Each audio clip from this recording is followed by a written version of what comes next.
આપણે યોગ કરવો જરૂરી છે કારણ કે યોગથી આપણું શરીર તંદુરસ્ત રહે છે. તે માટે હું પૃથ્વીરાજભાઈ અને ધવલભાઈને કહીશ કે યોગ કરાવે. નેત્રમણીનું પરિભ્રમણ કરીશું.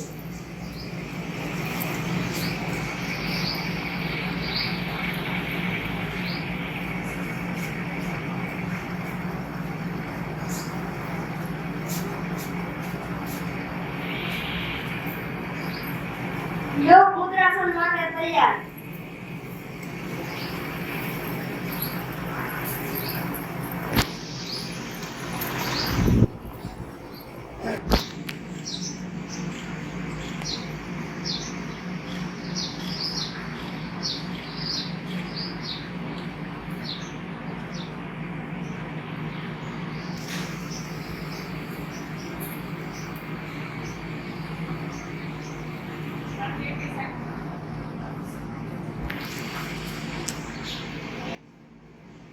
શ્વાસ લેતા લેતા ઊભા, પછી એક શ્વાસ લાંબો લઈ છોડી દો, ફરી વાર શ્વાસ લે અને છોડતા છોડતા નીકળો.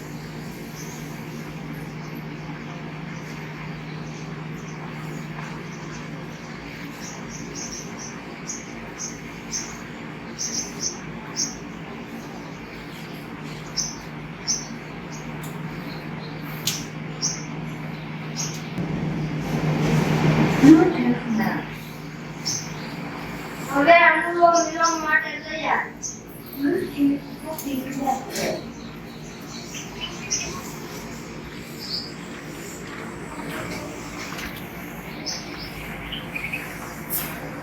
સરસ રીતે હો.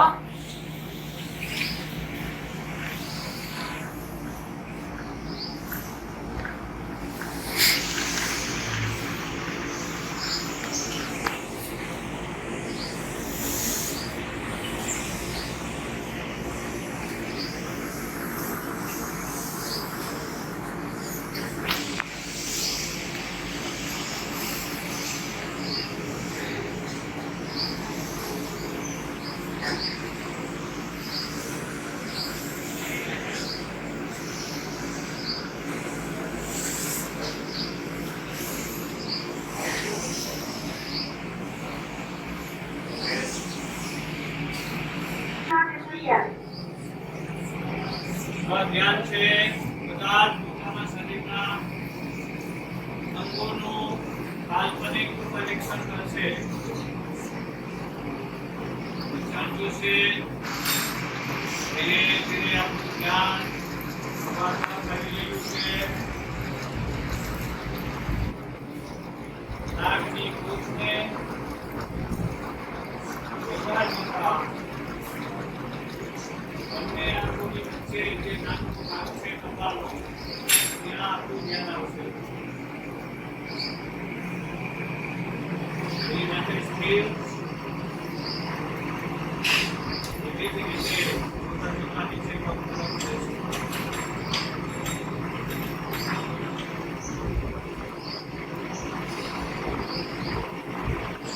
શ્વાસ સાવ ધીરે ધીરે.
જરૂરી છે તે માટે હું રાધિકાબેન અને તન્વીબેનને કહીશ કે આપણી સમક્ષ કવિતા રજૂ કરે.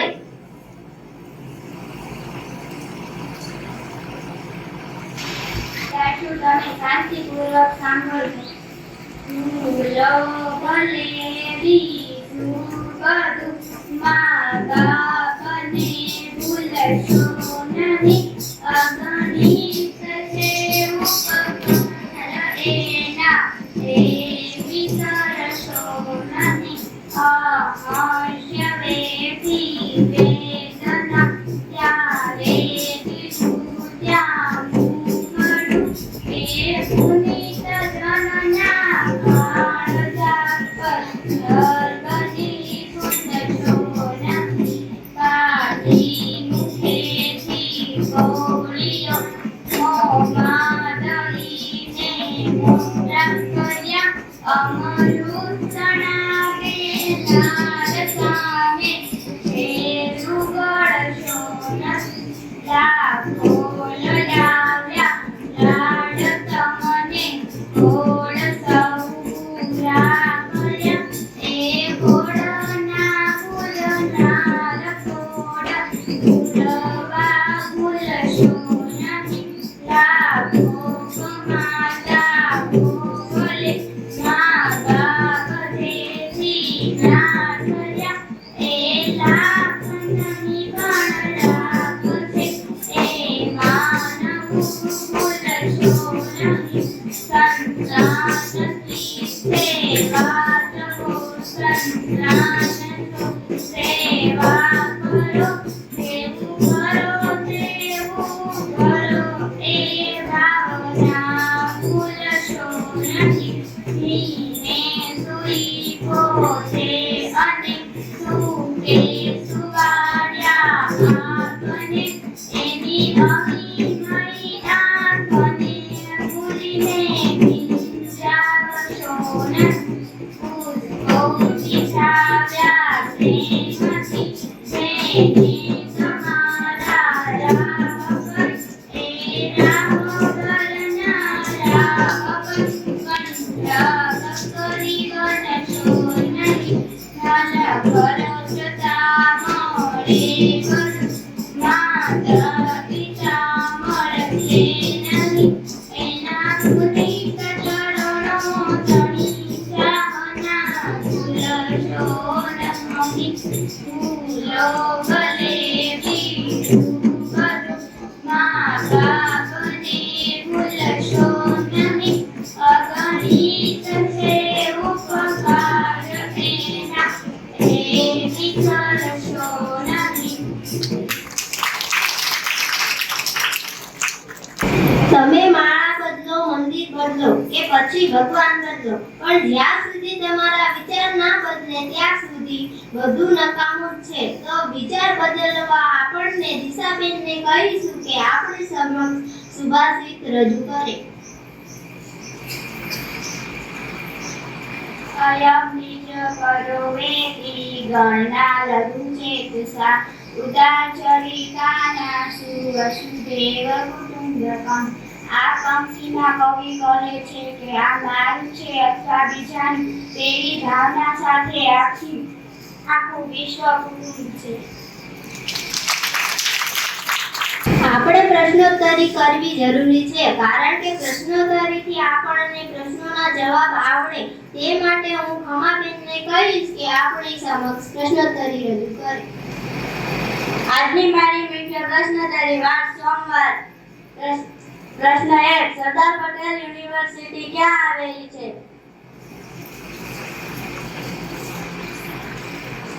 સરદાર પટેલ યુનિવર્સિટી વલ્લભ વિદ્યાનગરમાં આવેલી છે. તમે ભલે દુબળા હો પરંતુ કાળજું વાઘ અને સિંહનું રાખો. આ વિધાન કયા નેતાએ કહ્યું છે? સિંધિયા. સાચું. ગુજરાતમાં રેલવે ટ્રેનિંગ કોલેજ કયા શહેરમાં આવેલી છે? ગુજરાતમાં રેલવે ટ્રેનિંગ કોલેજ વડોદરા શહેરમાં આવેલી છે. ભારતીય અવકાશ સંશોધનના પિતા કોણ ગણાય છે? ભારતીય અવકાશ સંશોધનના પિતા ડોક્ટર વિક્રમ સારાભાઈ ગણાય છે. જય જય ગરવી ગુજરાત કાવ્ય રચના કોની છે?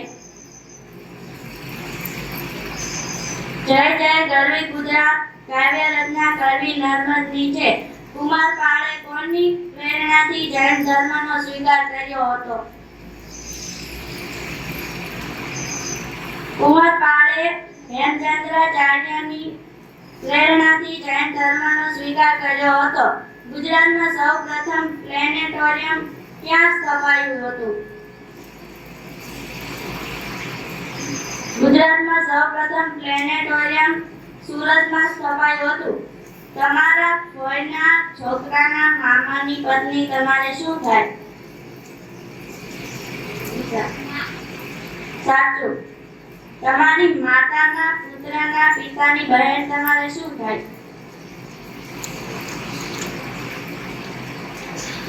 ફઈ. 14 અઠ્ઠા કેટલા થાય?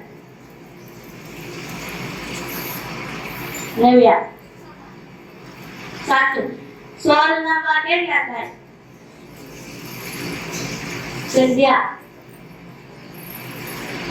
સાચું. 17 સત્તા કેટલા થાય? 5. સમાચાર એટલે દેશ દુનિયામાં થતી અવનવી ઘટનાઓ વિશેની માહિતી પૂરી પાડતું માધ્યમ. રવિવાર એટલે આ એક્સપ્રેસ જેવી જિંદગી રેલગાડીમાં સફર કરતા આવતું એક નાનું સ્ટેશન કે જે ક્યારેય આવી જતું રહે છે. તેની ખબર જ રહેતી નથી. આ દુનિયામાં શું થઈ રહ્યું છે તેની જાણકારી આપણી પાસે નથી હોતી. તેવી જાણકારી પૂરી પાડવા આપણી સમક્ષ સમાચાર લઈને દક્ષ ગયા. આજના મારા મુખ્ય સમાચાર તારીખ 15 જુલાઈ 2024 અને વાર સોમવાર.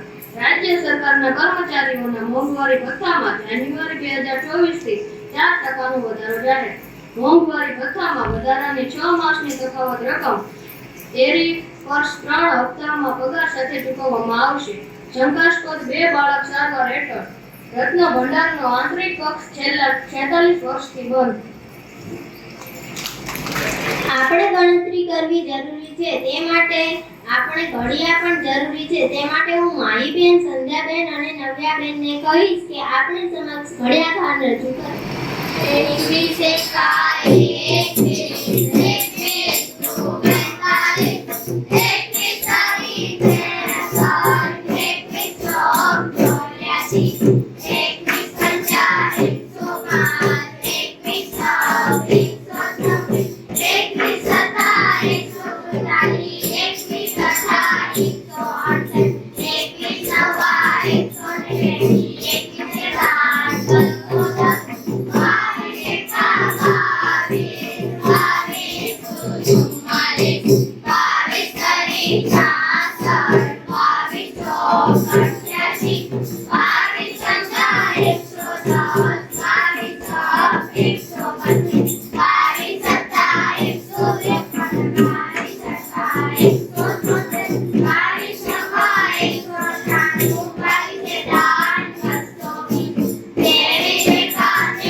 But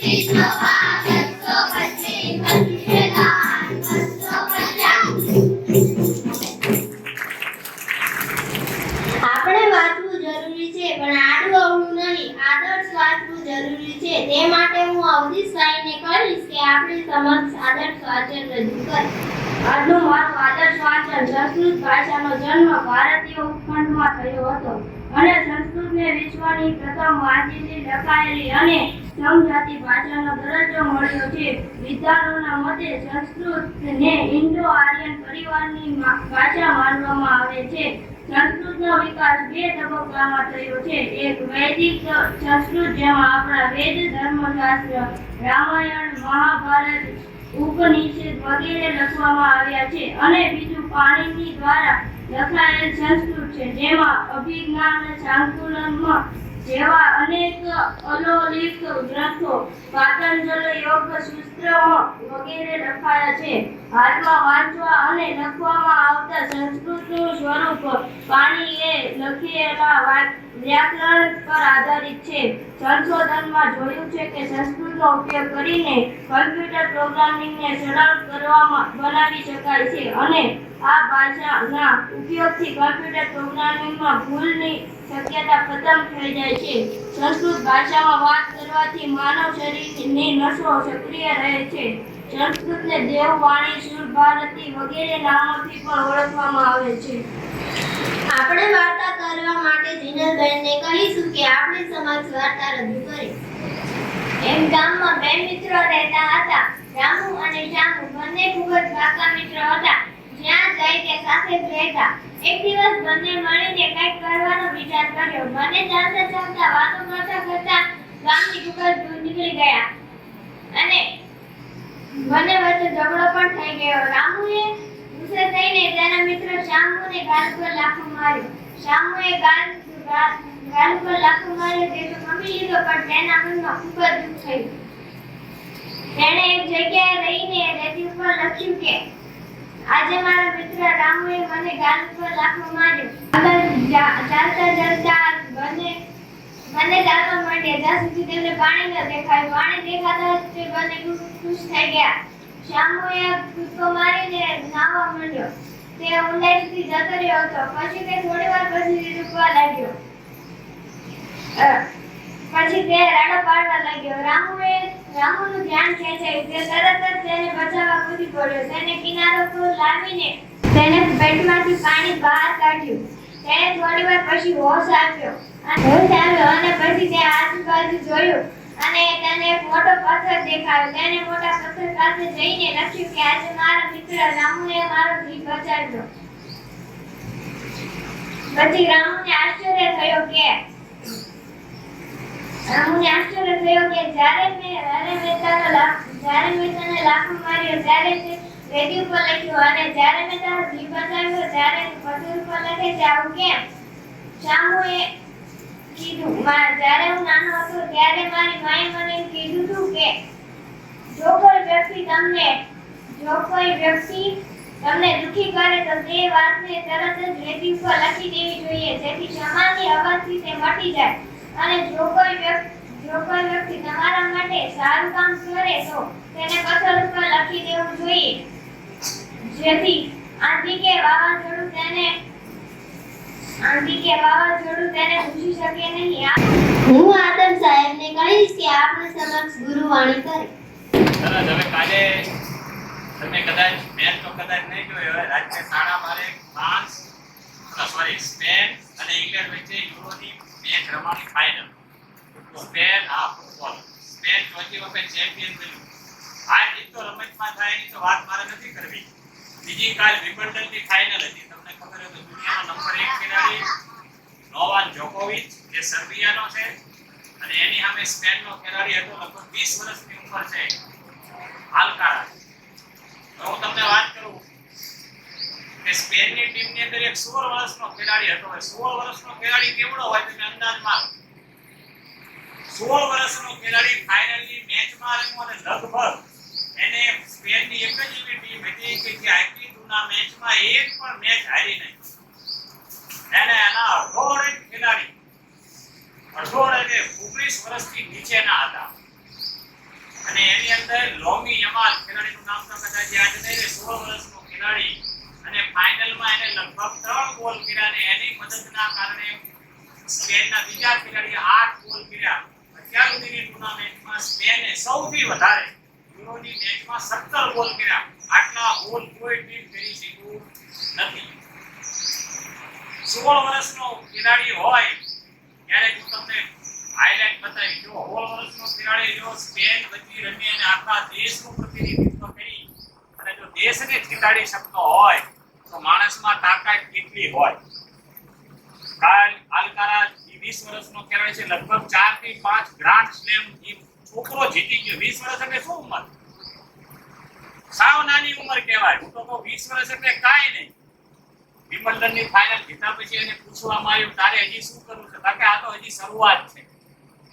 આપણને સાહેબ નાનું એવું લેસન આપે, કદાચ આપણને ખબર ન પડતી તો આપણે શું કરી દેવી? મૂકી દેવી છે. પણ એને સોલ્વ કરવાનો પ્રયત્ન કોઈ વખત કરતા નથી. એક માણસ માઉન્ટેન ની અંદર એક વખત પર્વત ઉપર ગયો માણસ, ત્યાં ફસાઈ ગયો. 72 કલાક જેટલો, આના ઉપરથી એક ફિલ્મ પણ ઉતરી છે વિદેશમાં. એનો હાથ પથ્થરની વચ્ચે આવી ગયો. કોઈ પણ હવે એને એમ ખબર છે કે જિંદગી અને મોત વચ્ચે થોડોક જ કદાચ સમય છે, હવે હું જીવીશ નહીં. વચ્ચે ડુંગરની વચ્ચે હાથ આવી ગયો, નથી કાંઈ. હવે જીવન, હવે એમ લાગે છે કે મારું મૃત્યુ નજીક છે. હજી કહેતા મરતા ક્યાં ન કરતા. હવે કે પ્રયત્ન તો કરું જીવવા માટેનો, કેમ જીવીશ? મૃત્યુ તો નક્કી છે, મરી જ જવાનું છે. પછી શું? ચલો ને હાથ પગ તો હલાવું હું. એને પોતાના પટ્ટામાંથી એક પિન ખેંચી અને પોતાનો હાથ અહીંયાથી કાપી નાખ્યો. જીવન જીવવા માટે 72 કલાક ફસાયેલો માણસ જીવવા માટે શું કર્યું? પોતાના જ હાથે શું કરી નાખ્યો? પોતાનો હાથ કાપી નાખ્યો. અને પછી માણસ દુનિયા માટે પ્રેરણારૂપ બન્યો કે જિંદગીનો સંઘર્ષ હોય તો કેવી રીતે જીવવું. એ 16 વર્ષનો જે ખેલાડી હતો લોમી યમાલ, એને જ્યારે એનો દવાખાનામાં જન્મ થયો ત્યારે લિયોનેલ મેસી આર્જેન્ટિનાના કેપ્ટન એને રમાડ્યો હતો. અત્યારે એના કરતા પણ આની રમત સારી. નાનપણમાં મેસીનો જન્મ થયો, ડોક્ટર પાસે લઈ ગયા. ડોક્ટરે કીધું એના પગ જોઈને આ છોકરો રમી નહીં શકે, ફૂટબોલ રમશે તો મરી જાય છે. મરી જાય છે, જીવશે નહીં. મેસી કે આમ તો મરવાનું જ છે, તો કામ કઈ દુનિયા માટે કરી ન જાવ. ડોક્ટર આપણને એમ કહે ને કે આ દવા નો ખાતો નકર મરી જાય, આપણે ખાવી. પણ આ જીદ્દી માણસો હોય, જનૂની માણસો હોય, કે મરવાનું તો છે જ, ભલે મરી જાવ. ફૂટબોલ રમવાનું ચાલુ રાખ્યું અને લગભગ 2018 કે 2022 નો ફૂટબોલનો વર્લ્ડ કપ આર્જેન્ટિનાનો મેસી જીતીને દુનિયાને દેખાડ્યો. દુનિયાની અંદર સૌથી વધારે ગોલ એ ખેલાડીના નામે છે.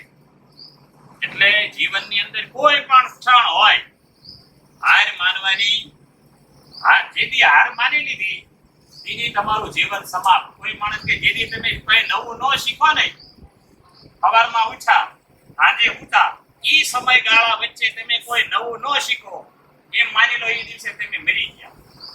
તો આપણે મરવા માટે આવ્યા છીએ, જીવવા માટે. તો સવારથી ઉઠો અને આજે હું એ વચ્ચેના સમયગાળામાં આપણે શું કરવાનું છે? નવું શીખવાનું, માથા ફોડવાના નહીં. Okay, thank you.